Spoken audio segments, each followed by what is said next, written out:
오늘 이렇게 BBS 불교 방송국에서 이렇게 초청을 해주셔서 먼저 감사의 말씀을 먼저 드립니다. 저는 저희 은사이자 법사 스님으로부터 월암이라는 법명을 받고 미륵이라고 법호를 받았습니다. 오늘 마음 대광명이 부처님이시다라는 내용으로 설법하고자 합니다.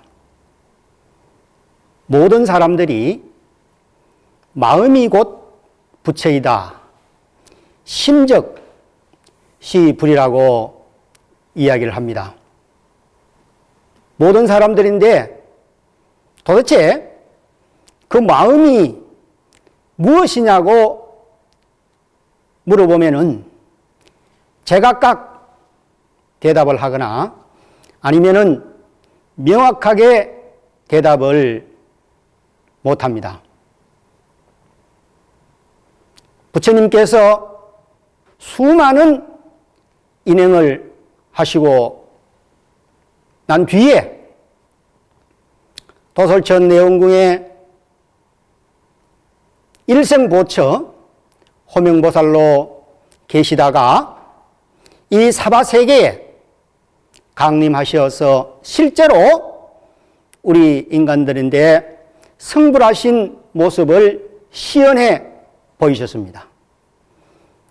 서가모니 부처님의 그 대자비로 저희들은 이 인간은 어떻게 수행해야 하며 또 어떻게 살아야 되는지 아주 자비롭게 잘 설명을 해 놓으셨습니다. 그리고 부처님께서 수많은 스승을 만나서 수행을 하고 마지막에는 보리수하에서 스스로 자기 마음을 깨쳤습니다. 무명을 밝히셨습니다. 그것이 바로 참선입니다. 그 이후에 그 깨달은 마음으로 인연 따라서 교화를 하시고 설법을 하셨습니다. 그러한 생활은 인연 연기법의 생활입니다. 정함과 법이 없이 그 인연 만나는 인연마다 거기에 맞게 대기설법으로 교화를 하셨습니다. 그래서 그러한 내용들이 전체를 집대성한 경전이 8만 대장경으로 우리가 통상적으로 이야기를 하고 있습니다. 8만 대장경을 한마디로 무엇이냐고 요약을 한다면은 마음 심자 하나라고 이야기를 할 수가 있습니다. 부처님께서는 이 마음을 아주 상세하게 쉽게 저희들인데 본을 보이셔서 저희들은 그냥 그 경전에 따라서 수행만 해도 자연스럽게 성불을 할 수 있도록 아주 자비스럽게 설명을 잘 해 주셨습니다. 그리고 역대 조사님들은 그 부분을 잘 설명해 주셨는데 불법을 묻는 사람인데 할로서 방으로서 밖으로 끄달리는 그 마음을 바로 돌이켜서 자기 마음을 보라고 밖으로 인연을 쉬고 바로 입을 여는 그 본체를 바로 깨달으라고 일평고심으로 자비로서 할과 방으로 저희들을 교화하셨습니다. 이 자리에서 많은 대덕스님들이나 또 많은 훌륭한 선사님들이 법문을 많이 하신 걸로 알고 있습니다. 경이나 율이나 혹은 참선법으로서 참선 연불 강경 주력으로서 많은 스님들이 좋은 법문을 하신 걸로 알고 있습니다. 그러나 금강경 한 권을 가지고도 각자 보는 견해가 다 다르고 어제 다르고 오늘 다르고 10년 전에 금강별 볼 때의 마음과 수행을 하고 10년 뒤에 그 금강경을 보면은 그 받아들이는 바가 다릅니다. 오늘 제가 이 자리에서 이렇게 설법을 하지만은 각기 사람마다 한 사람도 동일하게 받아들일 수가 없습니다. 각기 근기가 다르기 때문에 청강유수, 청강열이라 그 깨달음은 하나지만은 표현하는 방법이 다르고 또 그것을 받아들이는 것이 다 각자의 근기가 다르기 때문에 그러합니다. 그래서 저는 원력을 세우기를 만약에 내가 깨달음을 이룬다면은 물론 부처님의 좋은 말씀도 좋지만은 내가 실제로 수행을 해서 그것을 깨달음을 얻는다면은 그 깨달음의 과정은 어떠하고 느낌은 어떠하고 또 그때의 어떠한 형상이었다 이렇게 쉽게 이 시대에 맞게 설법을 해야 되겠다라는 원력을 세웠습니다. 가능하면은 어려운 불교 단어를 쓰지 말자. 그래서 솔직히 한문도 안 배웠습니다. 이 시대는 한문의 시대가 아니고 한글의 시대이기 때문에 불자들이 공부를 하는데 불교 용어를 아는 데만 해도 상당히 어려움을 많이 겪고 있습니다. 마음 대광명이 부처님이시다. 저는 어머님 태중에서부터 부처님의 인연을 맺어서 절에를 출입하게 되었습니다. 그래서 자연스럽게 저는 뼈골까지도 이 불법과 인연이 맺어서 이렇게 수행을 하게 되었습니다. 제가 처음으로 간 사찰은 용화사입니다. 저희 할머님이 스님이었습니다. 용화사는 미륵전 열애불의 용화세계를 표현한 절입니다. 그 용화사는 고려시대쯤 되는 미륵 돌부처님 두 분을 모시고 주불로 모시는 절이었습니다. 그런데 저는 잊을 수가 없습니다. 저희 어머님 품속인가 아니면 손을 잡고 갔는가 다른 것은 기억나지 않는데 그 용화사에 첫 발을 디딜 때 그 차입의 솔향기를 지금 또 잊을 수가 없습니다. 얼마 전에 대중들과 함께 그 양화사에 방문했는데 그때 그 대중들이 하는 말이 참 이 도량은 이상하다고 솔향기가 너무 진하다고 절은 크지 않은데 참 이상한 기운이 느껴진다는 이야기를 들었습니다. 근데 거기 가서 스님이 말씀하시기를 이 도량은 저 미륵전 열애불은 여기에 창간하신 주지 스님이 꿈속에 내가 미륵이니까 땅속에 있는 나를 미륵을 세우라고 하셔서 저 두 부처님을 모셨다는 이야기를 하시더라고요. 그러면서 하시는 말씀이 이 절이 사격장이 생기고 나서 폐사할 수밖에 없었다. 그러나 미륵 부처님은 이혼할 수 없어 그래라 놓아두었는데 거기에 지휘관이 그 미륵전 열애불을 표주소를 삼아서 사격을 했다. 그 얼마 뒤에 그 지휘관은 그 폭탄이 터졌어. 그런 일이 있었다는 이야기를 거기에 계시는 스님이 이야기를 하시더라고요. 그래서 저는 늘 성장 과정 속에서 삶과 죽음이 무엇인가? 태어나고 병들고 늙고 죽는 것이 무엇인가? 왜 저 사람은 저렇게 생각하고 저렇게 살아갈까? 저렇게 나쁜 생각을 가질까? 이러한 생각을 가지면서 성장했습니다. 부처님께서 사문, 유관하시면서 생로병사의 의문을 품었듯이 저도 그 경지는 아니지만은 삶과 죽음의 문제가 결국은 저의 결정적인 출가의 동기가 되었고 수행의 근원적인 의문점이 되었습니다. 시절 인연이 도래하여서 입산을 해가지고 처음에 100일 동안 묵언을 했습니다. 100일 동안에 묵언을 하니까 내 마음에서 일어나는 그 마음 작용이 보이더라고요. 또 상대되는 사람들을 보니까 내 마음에서 일어나는 것을 말로 하니까 말이 되더라고요. 그러면서 어떤 사람들은 서로 같이 웃는 사람이 있는 반면에 또 그 일어나는 마음을 표현해서 서로 다툼이 일어나는 것을 봤습니다. 그 100일의 묵언이 끝나고 마침 동한거라 제가 40대 예불을 집전하게 되었습니다. 초발심 때이기 때문에 정말로 진심으로 열심히 아무 불교적인 상식도 없이 열심히 기도했습니다.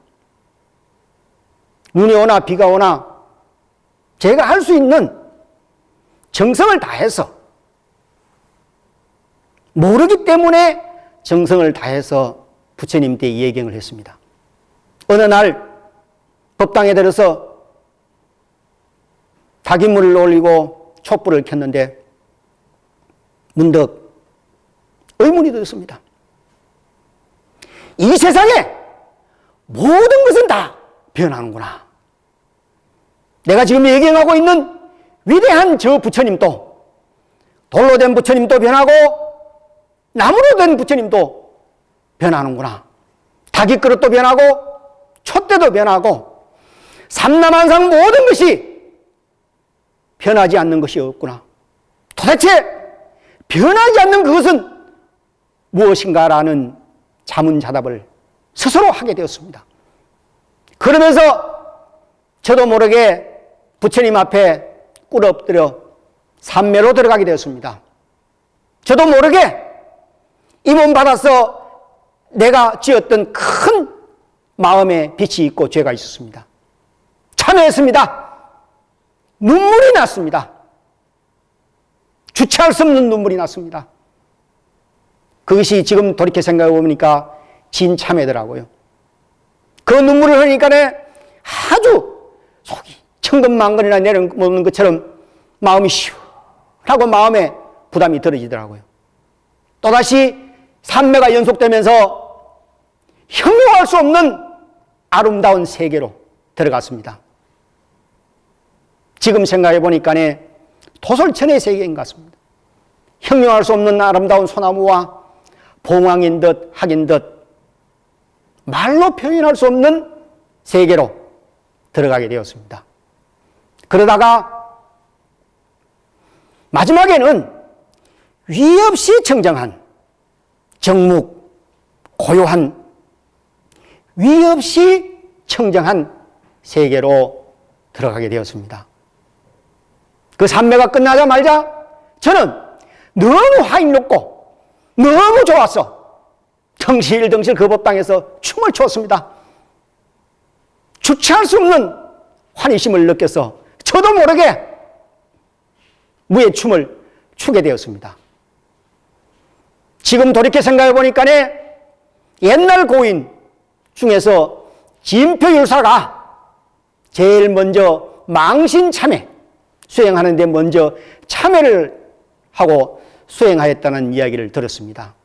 또 중국에 있는 아주 고성 스님께서 극락세계를 오랫동안 유람했다는 이야기도 들었고, 또 스님들을 배울 때마다 어떤 스님은 서방종도 극락세계를 자유자재로 다녀오신다는 분도 이야기도 들었고, 또 영산회상을 법화경 수행자인데 영산회상을 자유자재로 다녀오신다는 이야기도 들었습니다. 저는 이 체험을 했기 때문에 확실히 믿습니다. 그분들의 하는 말씀을. 그래서 그곳에서 시절 인연이 다 되어서 강원도로 걸망을 지고 가게 되었습니다. 그 강원도를 갔는데 어떤 스님의 안내로 대성사라는 암자로 가게 되었습니다. 그 대성사를 갔더니 절이 다 폐사가 되어가지고 신도는 한 명이 있고 부처님 불전은 다 허물어져 있었습니다.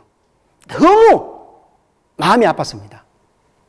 부처님이 공양을 못 드시고 있는 모습이 너무 마음이 짠했습니다. 그래서 그날 바로 그 두루마기를, 입었던 두루마기를 덮고 법당에서 잠을 잤습니다. 그래서 아마 며칠 지나고 난 뒤에 몽중에 지금 생각해 보니까 미륵 보살님을 칭견하게 되었습니다. 그래서 이것도 이 터와 인연이다 싶어서 지금까지 거기에서 선원이나 저희 스님을 모시는 이외의 시간은 거기에서 저 나름대로 혼자 공양을 하면서 수행을 하고 있습니다. 그렇게 체험을 하다 보니까 자신이 생기고 또 스님들이 그러한 것을 체험을 하거나 혹은 불보살을 칭견하면은 거기에 상응해서 아마 위실력이 생기는 것 같습니다. 힘이 생기더라고요. 그래서 그 힘이라는 것은 다른 것이 아니고 내가 토솔천의 세계를 칭견하고 위에 없이 청정한 세계를 칭견하고 또 내가 가지고 있는 그 무거운 업을 내려놓으니까 또 보살님을 칭견하니까 확신이 생겼습니다. 다른 것이 없었습니다. 확신된 그 말이 실제로 이루어지더라고요.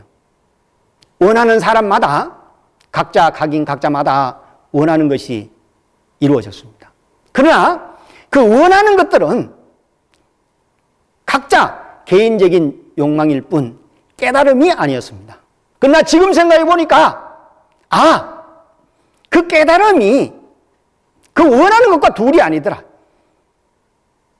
부처님께서 막바로 보리수화에서 성불하신 것이 아니고 수많은 인행을 하시면서 그 과정을 거쳐서 일생보초로 호맹보살을 거쳐서 인간이 성별하신 게 아니고 전사사에 깨달아서 보살로 계시다가 보살의 그 마음으로 성불을 하셨다 이 말입니다. 그래서 그 자식을 생각하는 마음, 남편을 생각하는 마음 혹은 가족을 생각하는 그 마음이 바로 보살의 마음이요 서가모니 부처님의 인행의 행위 아닌가 그런 생각을 합니다. 모든 불자들이 자식을 생각하는 마음, 가족을 생각하는 그 마음이 바로 보살의 마음이다. 보살은 바로 그 마음이 곧 보살이었더라. 이런 생각이 지금 와서 알게 되었습니다. 그래서 마음을 깨달았다는 그 마음이 생겼습니다. 그래서 저희 스님인데 귀의를 했습니다. 저희 스님인데 귀의를 해서 얼마 되지 않아서 인도를 방문하게 되었습니다. 인도를 가게 된 계기는 부처님이 깨달으신 부다가야 보리수화 대탑 유네스코 사용구역 내에 대한민국에 절이 없어가지고 그 절 부지 계약을 하러 인도를 방문하게 되었습니다. 마침 그때가 성도제일이었습니다. 성도제일 아침에 저는 부처님이 깨달으신 보리수화이기 때문에 아침 일찍이 정준을 하러 가야 되겠다. 그렇게 마음을 먹고 보리수 대탑 앞에 부처님들 얘기를 하려고 보리수 대탑 앞으로 갔는데 그 이상한 새가 보리수 대탑 앞을 날아가면서 저에게 쉬오라고 했습니다. 쉬할 지처에 깨달을 얻자. 깨달음을 얻으라고 이야기하면서 날아가더라고요. 그래서 보리수 대탑 안으로 들어가서 부처님을 예경을 하려고 하는데 마치 기다렸던 듯이 인도 스님이 저에게 금낭가사를 주셨습니다. 그 대탑에 부처님이 두르신 금낭가사를 저에게 주셨습니다. 그래서 다시 숙소로 돌아와서 저희 스님께 스님 대탑 앞으로 갔더니 이상한 새가 날아가면서 저에게 치요라고 얘기를 했습니다. 또 어떤 스님이 인도 스님이 저에게 금낭가사를 줬습니다. 그렇게 이야기하니까 저희 스님이 하시는 말씀이, 아, 그런가? 나는 여기에서 아쇼카 호텔에서 정전을 하는데 이상한 새가 날아오더니 부리로 창문을 두드리면서 금자금자 하더라고 말씀을 하셨습니다. 처음에는 그 뜻을 몰랐습니다. 뒷날에 제가 동화사 금당선원에서 참선을 하게 된 인연이 그렇게 연결이 되었는 것 같습니다. 지금 생각해 보니까. 아마 저희 스님은 보리소화 금강보좌에서 수행하시라는 뜻이었는 것 같은데 결국은 동화사 금당선원에서 참선을 하게 되었습니다. 그래서 인도에 일정을 모두 마치고 이제 돌아오려고 공항으로 갔는데 모든 일정을 여행사에서 주관하기 때문에 비행기표까지 다 예약이 되어 있었는데 갑자기 가니까 비행기표가 없다는 거예요. 몇몇 스님들은. 그래서 하는 수 없이 하루가 이틀을 인도에 머물 수밖에 없었습니다. 그래서 그 일정을 채우느라고 인도의 국립박물관을 방문하게 되었습니다. 거기 갔더니 부처님 진신사리가 계시더라고요. 그 부처님의 그 뼈조각도 있고 그래서 청견하고 인도에서 돌아오게 됐습니다. 인도에서 돌아와서 저희 스님이 경주에 가면은 남산중 고이산 밑에 철룡사지라는 삼국유사에 나오는 절이 있습니다.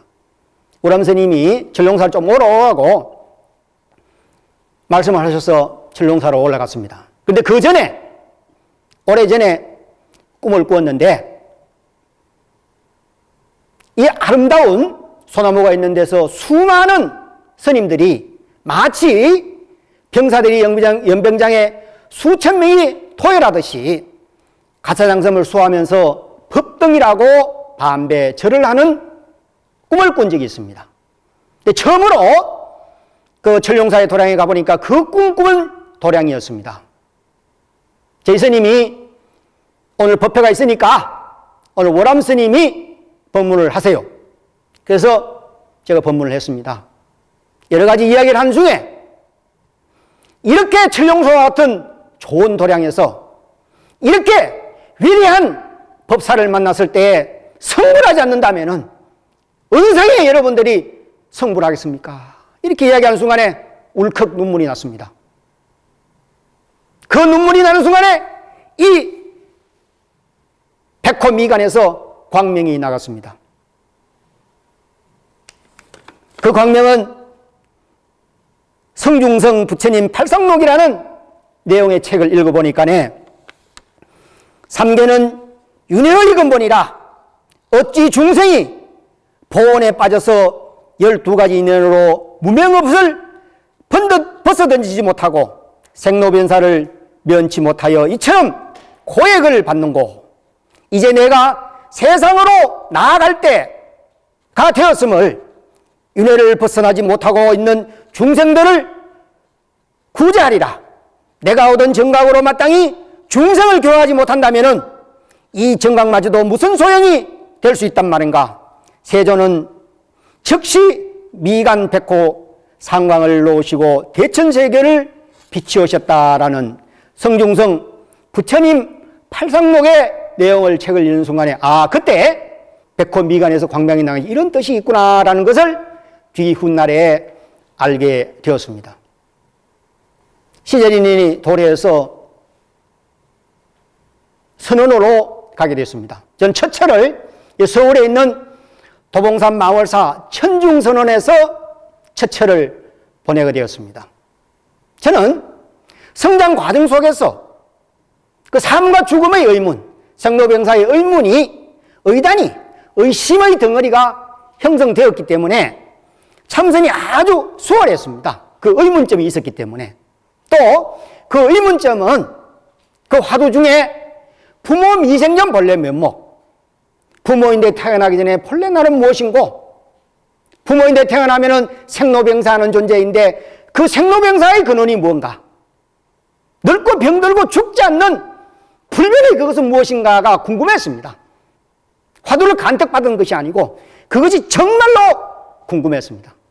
그래서 천중선언에서 조석으로 부처님께 예경을 하면서 참선을 했습니다. 어느 날 점심 공양을 마치고 그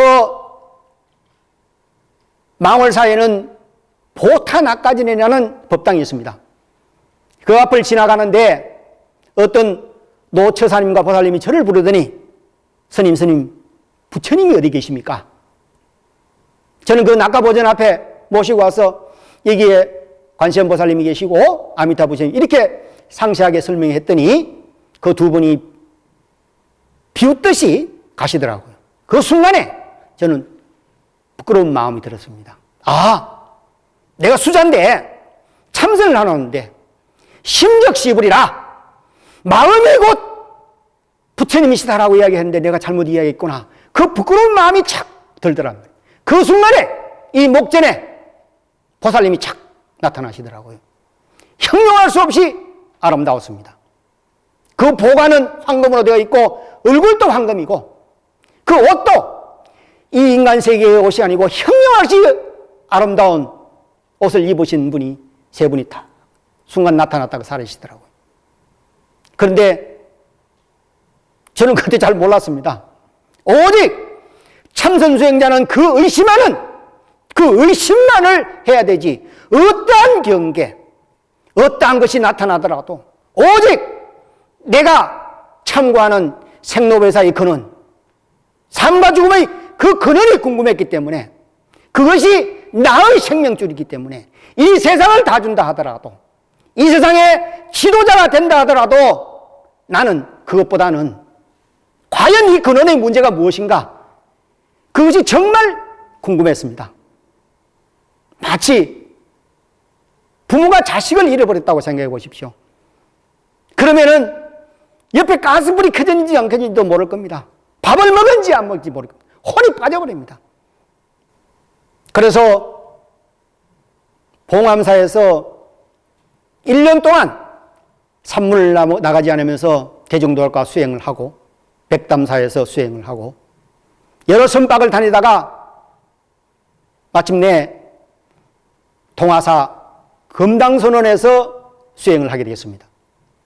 동화사는 진표율사가 미륵보살인데 받은 간자를 그 제자 영심대사가 보관을 하고 있다가 동화사의 심지대사가 그 미륵보살의 간자를 모신 장소가 동화사입니다. 100여 명의 스님이 참선을 하면서 강의를 듣는 수행을 하였습니다. 어느 때가 되어서 산매에 들게 되었습니다. 어떻게 산매가 들었냐? 밥을 먹었는지 잠을 자놨는지 수업을 들어가면 들어가고 잠을 들어가면 잠을 자고 밥 먹으러 밥 먹는 그런 경제가 되었습니다. 심지어는 수업을 들을 때 이렇게 가사장삼을 수하고 그 강사 스님인데 절을 하고 일배를 하고 가사를 벗고 앉아서 수업을 듣는데 가사장삼을 수하고 절을 했는데 죽비를 쳤는데 일어나 보니까 그 50분이 다 지나고 일어난 거예요. 산매 상태에서.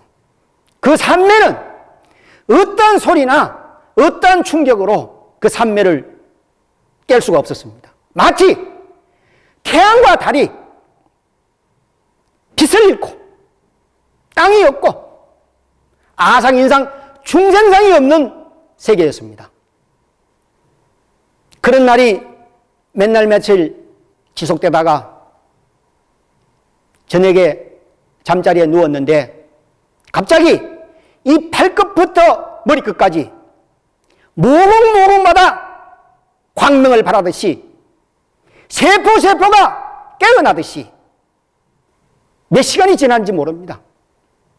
그렇게 몸이 완전하게 되어지더라고요. 그 다음날 동화사 금당선원에는 보리수 나무가 있습니다. 그 보리수 나무에서 산매에 들게 되었습니다. 그래서 자리를 옮겨서 그 금당선원을 지나면은 대나무밭이 있고 그 뒤에 소나무가 바위에 앉았습니다. 바위에 있는데 얼마 동안 시간이 지났는가 모릅니다. 갑자기 확 밝았습니다. 무명이 밝았습니다. 태양을 천개만개 합친 것보다 더 밝았습니다.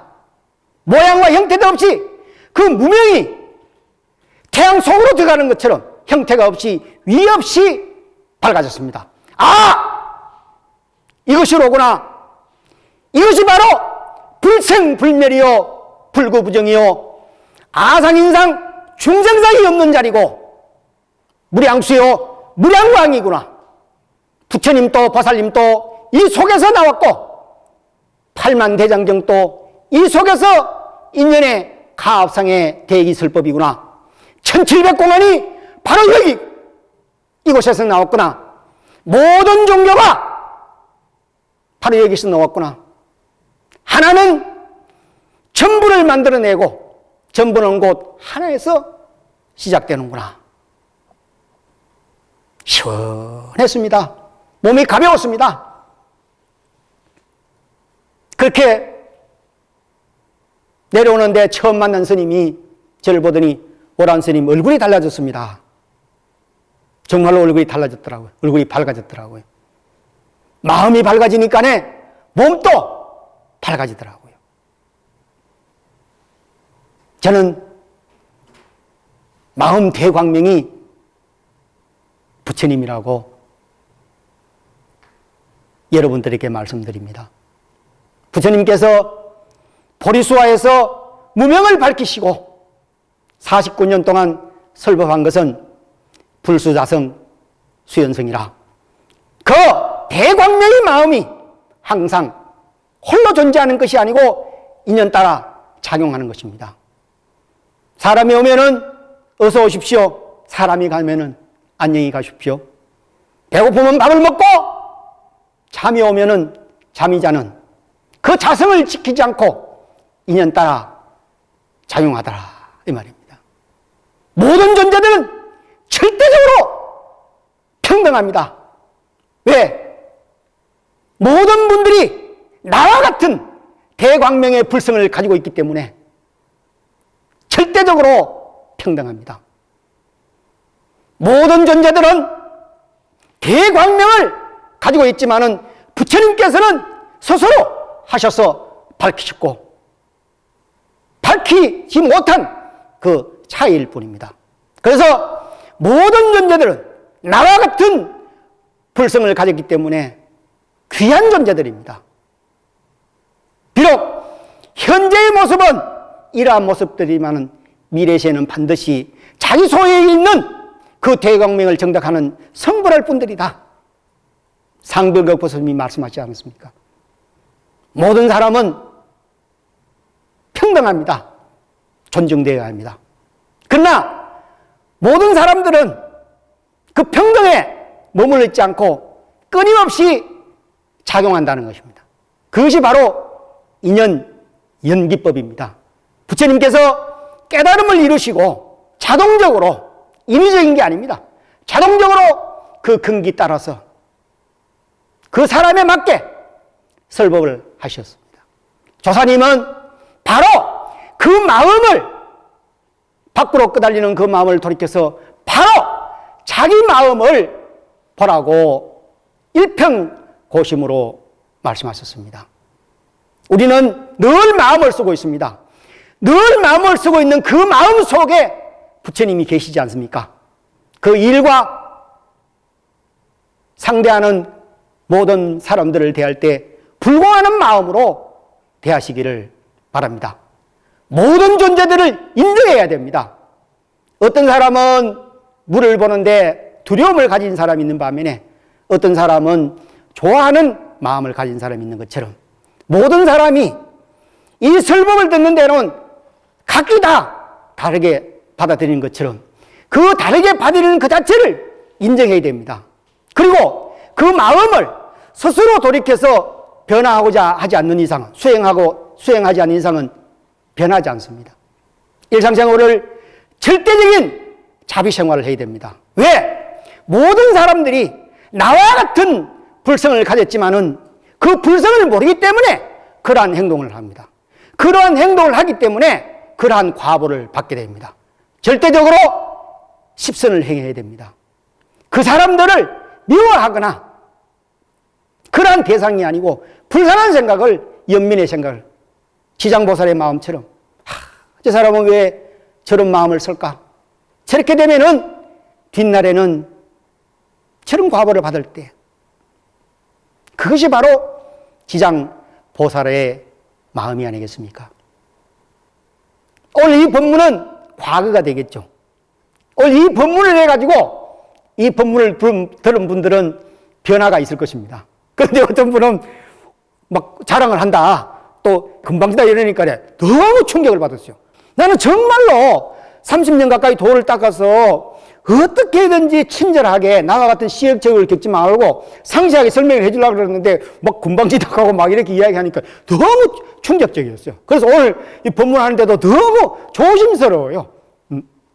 막 이렇다 이야기하고 싶은데 그래도 너무 이렇게 그 간절한 마음이 어떤 스님들은 막 이렇게 상세하게 부드럽게 잘 하던데 전하고 싶은 마음이 간절하니까네 너무 강하지 않았는가 모르겠어요. 어쨌든 그 뜻은 이해가 되시죠?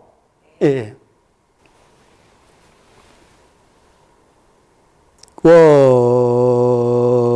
원이차 불교의 방송국 설법 공덕으로 대광명인